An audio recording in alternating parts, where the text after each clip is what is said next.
Les écrivains publics sont des professionnels qui aident les personnes en difficulté dans la rédaction de documents personnels, d'actes officiels ou de formulaires administratifs.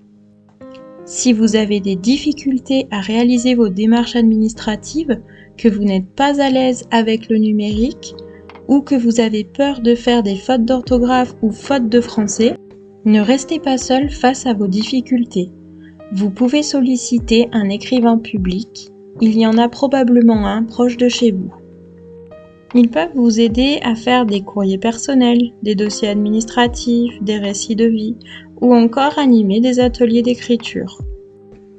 Ils possèdent plusieurs compétences permettant de vous aider. Ils ont en effet une très bonne communication écrite et numérique. Ils ont une formation en lettres et en culture générale et ils s'orientent sur l'accès aux droits et les devoirs du citoyen.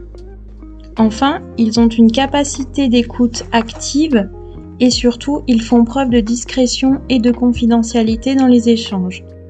Ils peuvent vous accueillir dans la confidentialité et vous écouter sans jugement de valeur sur certaines problématiques d'ordre soit social, liées à l'accès aux droits, soit éducatif concernant les familles, sur la scolarité, la formation, et le culturel en termes de citoyenneté et d'ouverture au monde.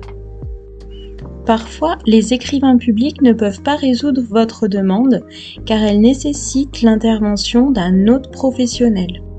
Dans ces cas-là, ils vous orientent vers des professionnels compétents qui pourront vous aider à résoudre votre demande. Alors ne restez plus seul face à vos difficultés. Vous pouvez faire appel aux écrivains publics, il y en a plusieurs en Haute-Savoie.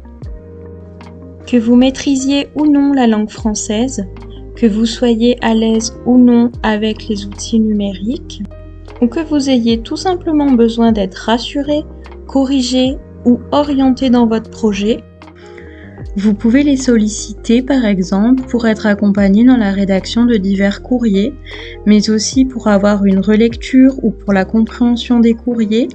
Et enfin, vous pouvez également les solliciter pour avoir accès à l'outil informatique.